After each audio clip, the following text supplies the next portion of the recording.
What's going on, YouTube? It's your boy Aiden here. I am actually in Las Vegas at the Creating Change Conference, which is a conference I've been wanting to go to for many years. Finally here with my nonprofit Point of Pride. Here is a quick little look at the view. Very cool view. We are here at the Rio Grande?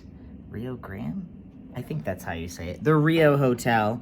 The Sphere is back over there somewhere also, but yeah, so I'm just on a little bit of a break right now, and I wanted to go through some of the comments from my hair video. My hair loss video, I feel like got a lot of comments. I feel like there's just, a lot more conversation to be had. As I mentioned in that video, I could make a whole channel just about hair loss. I'm sure that there probably are channels all about hair loss.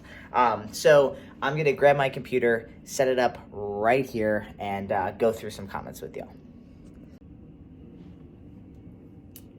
All right, so I pulled up some comments here on my laptop. I will make sure that I just maybe I'll actually move this a little bit, and we'll put the comments over here, and I'll read them, and yeah, we'll go through some of these comments. So again, I had, how many comments are even here? I think there's like 50 something comments on this video. I can actually find out right now.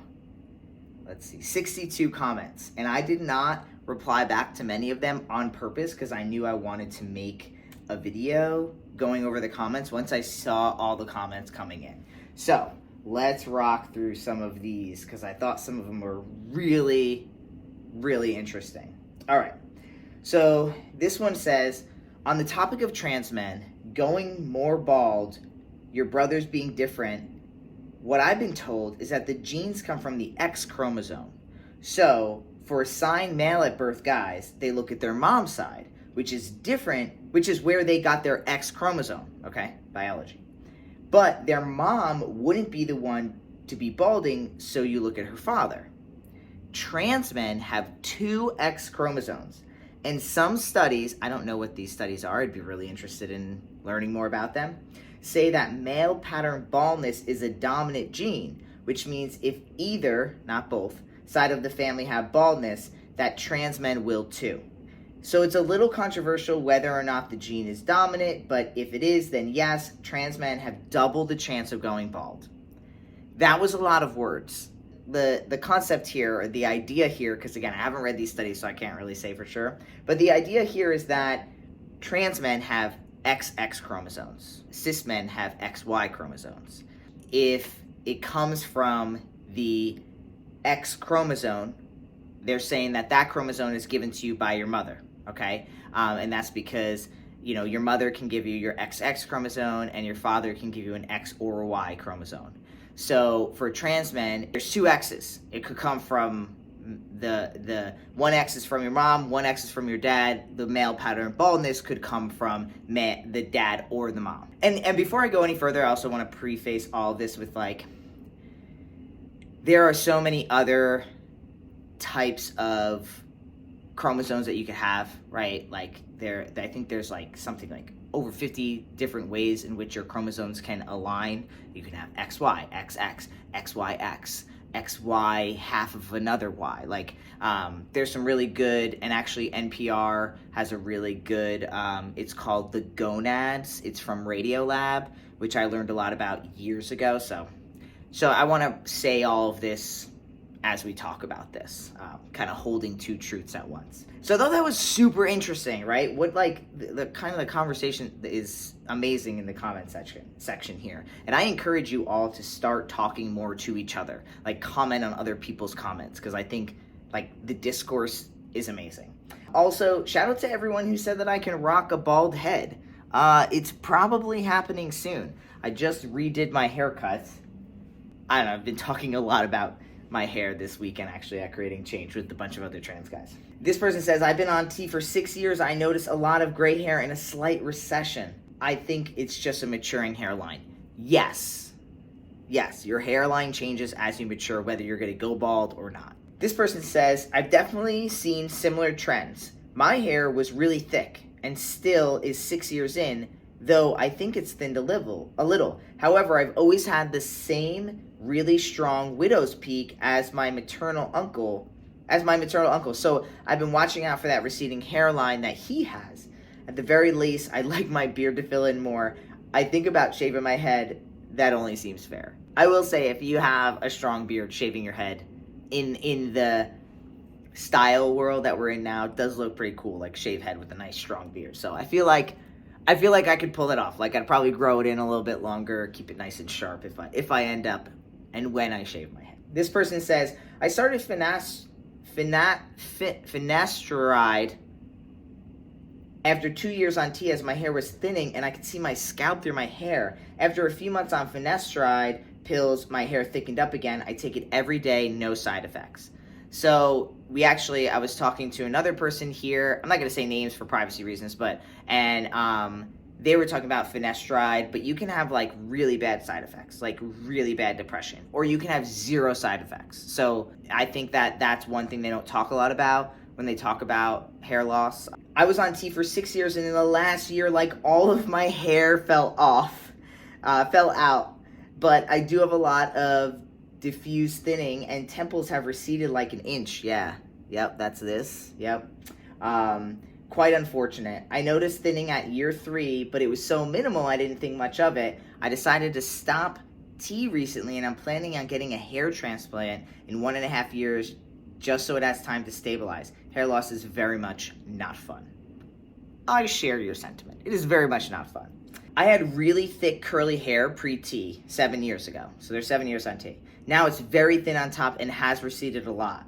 So remember I was talking about, like, if you have thick hair, it doesn't recede and thin as much. Well, I guess this person unfortunately is. I have a lot of friends who take testosterone, and even the ones who also had thick hair previously are significantly receding and having it thin.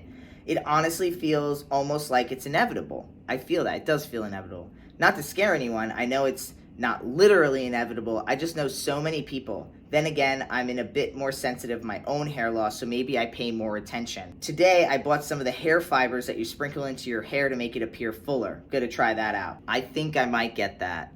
I don't know. I don't know. We'll see. I have so many thoughts. There's a hair growing helmet with lights inside.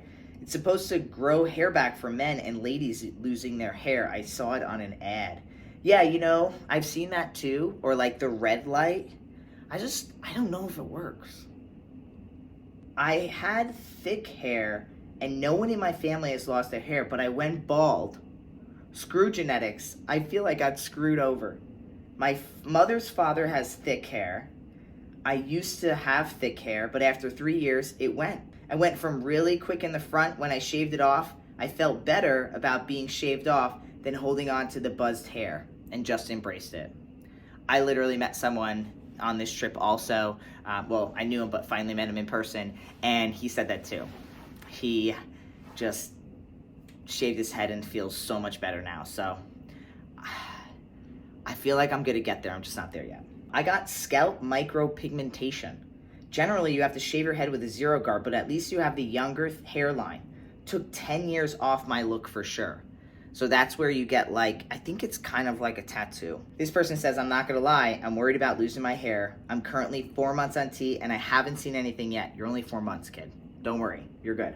I know I can't tell yet, but I wanna assess how likely it is that I'll get hair loss. I think my hair is more thin than thick, but it's not super thin. My dad is in his mid-50s, has a full head of gray hair. I don't know either of my grandparents.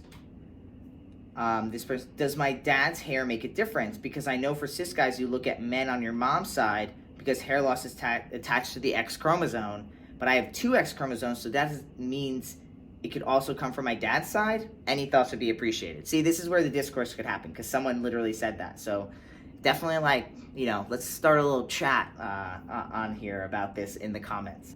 This person said, it becomes a passion. It is a passion. I got Vegeta sides from 3 years on tea. I have Vegeta sides. That's like a Dragon Ball Z character. And it aged me so fucking quickly. 20 years to 40 years in a blink. It started at 30 years, so it's not that bad. but I got a really long time dreaming I would be such a hot guy if only I was born male, and it turned out I'm just a regular guy. That is so true. That is so true. Like, at some point in transition, you're just another dude. Nothing special about us. Again, another person saying the hair loss gene is the X chromosome, meaning trans men have to look at both sides of the family, where cis men only have to look at their mother's side. This may be why you're experiencing hair loss while your brothers aren't. That's a really good point. I never knew that, so learn something new every day. The way I see it, bro, you're stuck in limbo. I am stuck in limbo, bro. You have hair loss, and it will only get worse. I have no idea what these comments say, by the way. I didn't read them all. I wanted to get, like, an honest opinion. An honest reaction. It wouldn't hurt to try something, and you can always stop if there's side effects, and that's with all things. Despite the fears of chemicals and stuff, it's been proven effective in a good number of people. You can't stay in limbo holding on to half hair, half not, or you either begin to embrace it like most cis men and shave it off. But honestly, as much as I sound blunt, you're unhappy about it, dude. You can't keep growing a long chub of hair with bald sides. Something's gotta give, or maybe visit a hair loss clinic. Y'all are, okay, to get some different advice and perspectives and opinions laid out to how much it would cost. Not the transplant, but the chemical. Or even home chems you can buy over the counter. It would make for great content too, and firsthand your own experience, you coming back with what you have found, and if it was effective or not, and in the budget scope for others. I just think about it, what do you got to lose? More hair. What do you got to lose? More hair. It's true, that's what I have to lose, more hair. And I hear you. I just can't do it. I can't do the chemicals on my hair. I just can't. And it is expensive. There's no cheap way to do this. It's expensive to do this stuff. And I'm on a very strict budget.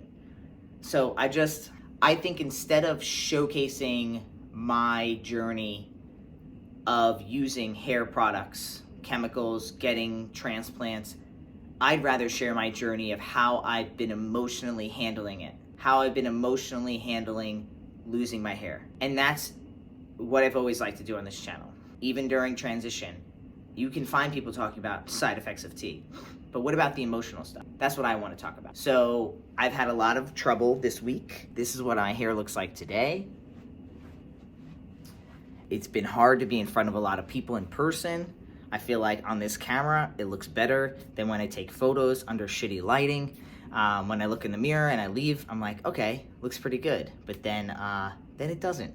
Then I feel like, wow, this looks not good. That's what I want to talk about here. I want to talk about the emotional aspect. And it's been hard this week being in front of all these people with my receding hairline and people recognizing me and knowing that my cool flippy hair from 5 years ago was so good.